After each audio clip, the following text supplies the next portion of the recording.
Yep, look at it go. Holy cow. June 20th, 2025. A single night in rural North Dakota. Oh, Jason, Brandon, traffic, we got big time tornado back here. Big time tornado. A single tornado. Yep, yeah, you can see it. See the rope out, look at how. Yeah, you can see it. Many lives lost. But this wasn't just another storm. This was the first EF5 tornado to strike American soil in over a decade. To understand what happened that night, we need to rewind. Because June 20th, 2025 wasn't just any date. It marked exactly 68 years since another monster tornado tore through North Dakota. On June 20th, 1957, an F5 tornado devastated Fargo. A hungry sky closes in on Fargo, North Dakota. A tornado about to hit. Claiming 10 lives and changing tornado signs forever. That storm became the foundation of the Fujita scale itself. Dr. Ted Fujita used the Fargo tornado to create the ratings we still use today. Terms like wall cloud came from his analysis of that disaster. 68 years to the day. History doesn't often rhyme this clearly. 2025 had been an active year for severe weather. The previous year saw over 2,100 tornadoes across the United States, the highest annual total on record dating back to 1950. June brought no relief. A powerful weather system was building over the northern plains, and meteorologists knew it. On June 15th, the Storm Prediction Center identified concerning patterns. A mid-level ridge was moving into the upper Mississippi River Valley. Beneath it, an unstable and moist air mass stretched from the Missouri River Valley into the western Great Lakes. By June 20th, conditions were ripe for severe weather. That Friday evening started like any other in Enderlin, a small town in southeastern North Dakota, about 40 miles southwest of Fargo. Families were settling in for the night. Fields of crops swayed in the summer breeze. Nothing seemed unusual. But 190 miles to the west, the sky was already stirring. At 1:30 in the afternoon, Tornado Watch number 341 was issued. The atmosphere was primed.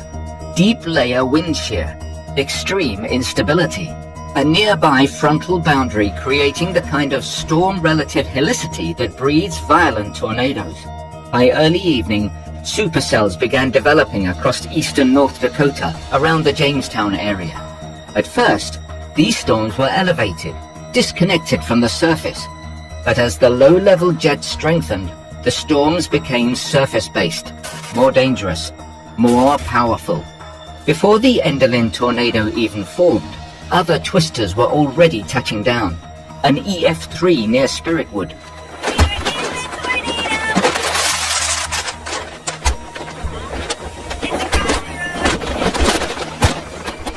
Two EF2s near Valley City and Fort Ransom. I'm approaching from the south. I do not have any visual. Yeah, it's still west. I don't know if it's moving south or moving at me. I can't tell. All moving southeast, all converging on the same region. At 8:15 p.m., the Storm Prediction Center issued an update. The storms were entering a favorable environment. Tornadoes were expected, strong ones. Forecasters estimated peak winds of 120 to 150 miles per hour. They were wrong. The actual winds would far exceed even the most pessimistic predictions. Tornado Watch 448 covered 14 counties. Emergency managers activated protocols. But in rural North Dakota, options are limited. There are no basements in every home, no storm shelters on every street. When a tornado strikes at night in farm country, you shelter where you can and hope for the best. 11:02 p.m., the tornado touched down south of Enderlin.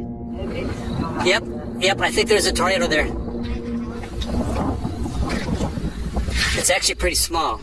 It started small, EF0 intensity, but within minutes it began to grow.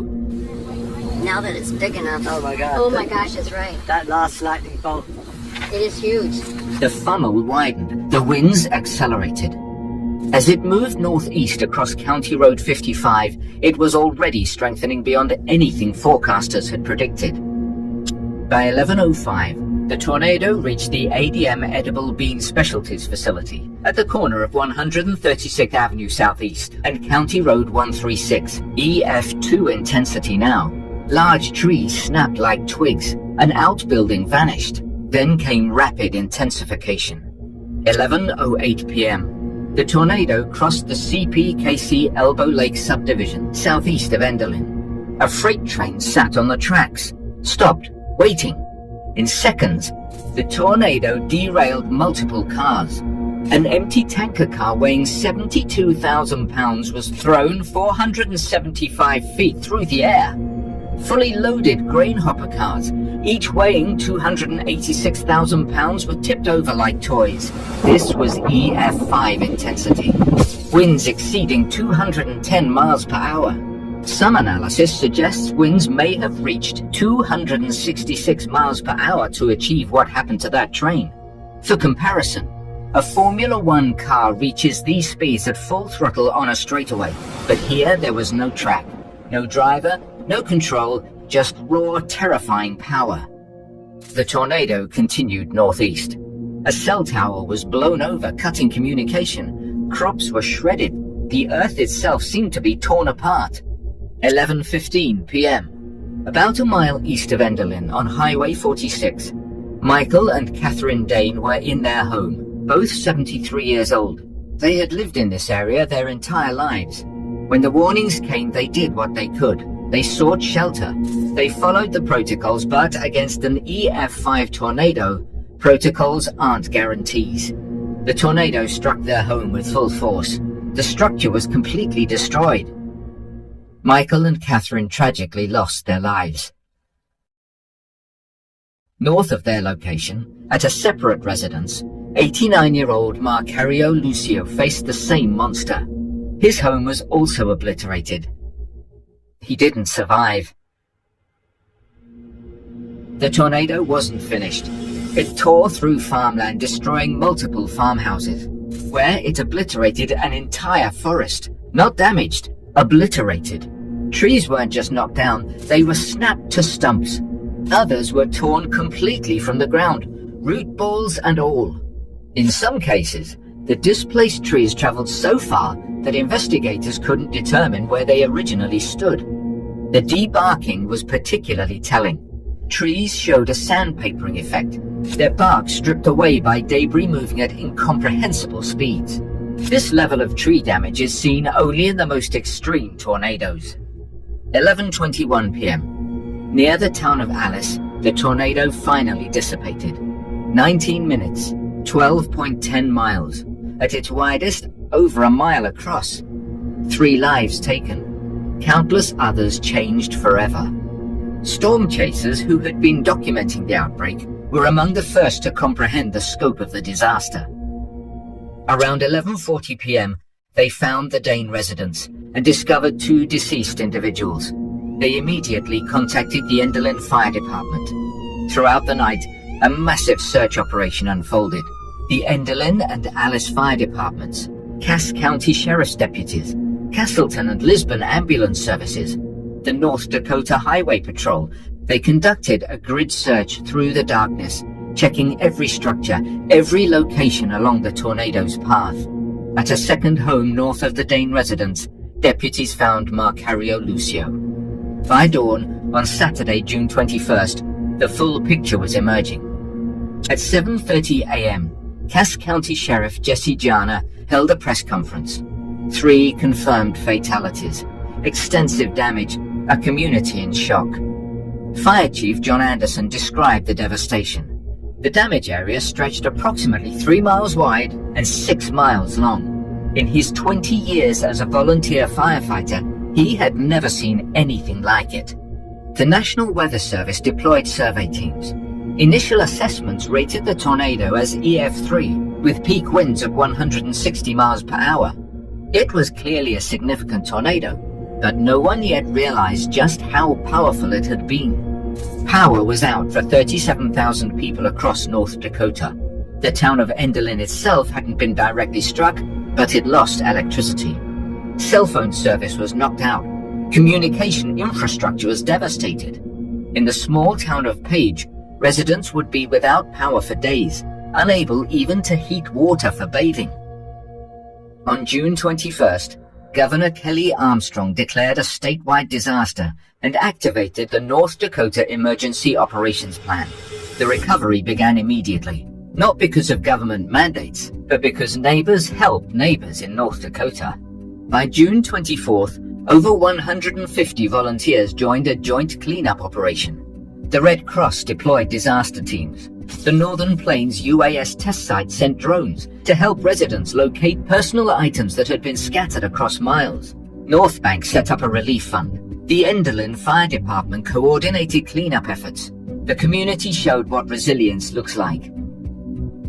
On June 25th, Governor Armstrong toured the affected areas. Governor Kelly Armstrong today toured some of the hardest hit areas. His message? The recovery will take years. He visited Tyler Pfaff, whose home had been destroyed. Pfaff recalled the moment his phone alert came through. "You're in extreme danger." He took shelter in his bathroom as the tornado passed overhead. His roof was gone. His nearby buildings were destroyed. His Polaris Ranger was missing. Later found half a mile to the north, but he survived. Armstrong called the storms once-in-a-generation events. He noted that watching nature do this is terrible, but watching North Dakotans respond is heartening. In September, President Trump approved federal disaster relief through FEMA, but there was a problem. The 2025 federal government shutdown was ongoing. Disaster assistance couldn't be distributed. We want to wean off of FEMA, and we want to bring it down to the state level. The president says people can expect that transition after hurricane season. In the meantime, We're going to give out less money. We're going to give it out direct. Families who had lost everything couldn't access the federal aid that had been approved. They had to rely on local resources, volunteer organizations, and their own resilience. This administrative complication added another layer of difficulty to an already devastating situation.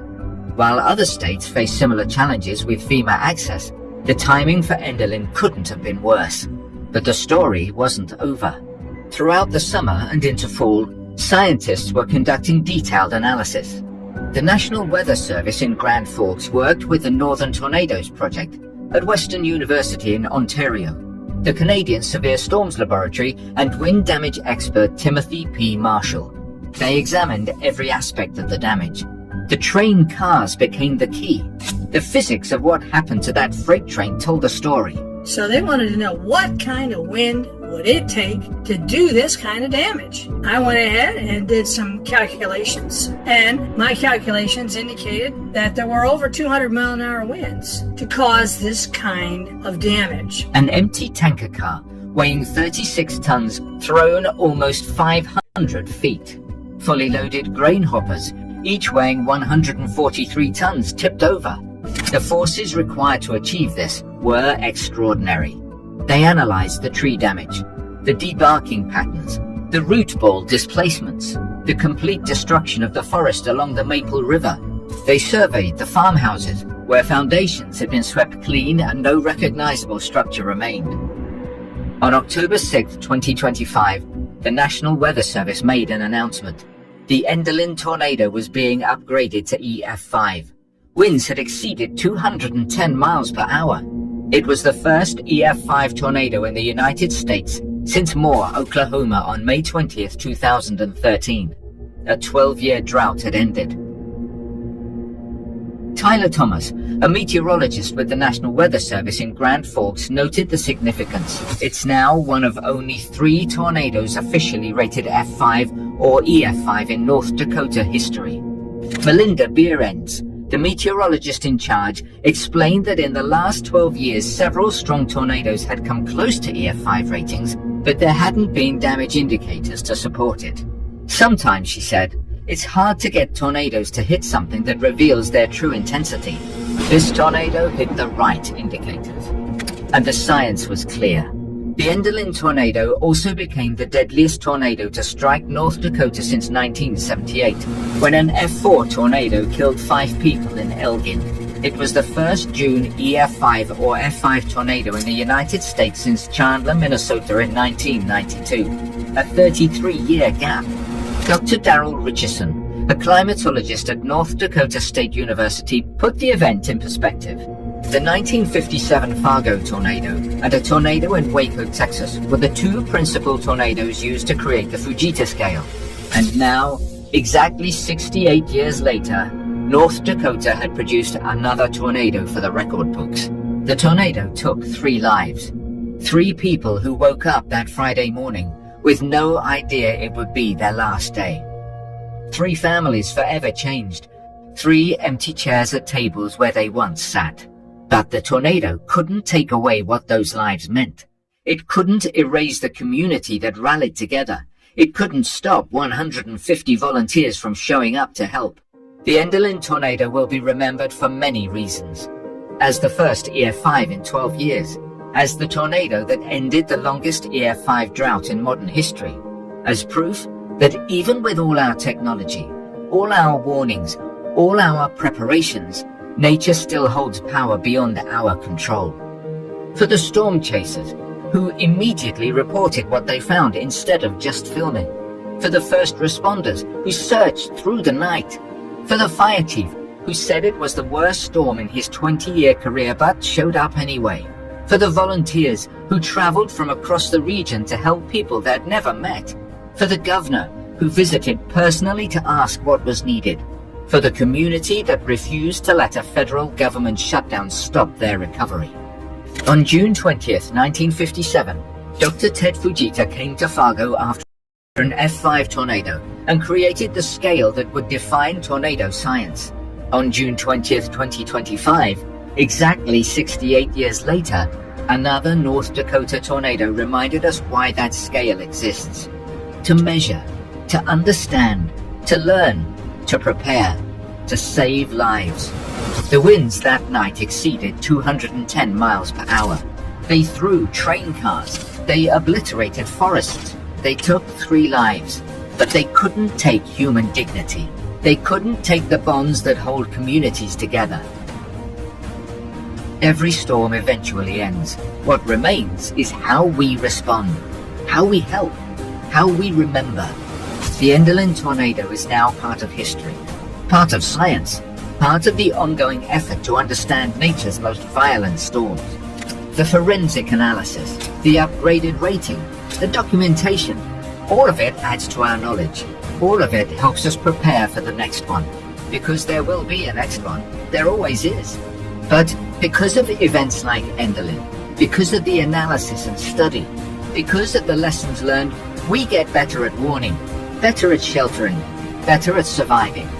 Take care of one another, in the darkness of the storm and in the light that follows. That's what Enderlin showed us. That's what North Dakota has always known. The tornado was on the ground for 19 minutes. The recovery will take years, but the spirit that drives it, the human resolve that refuses to be broken, that lasts forever.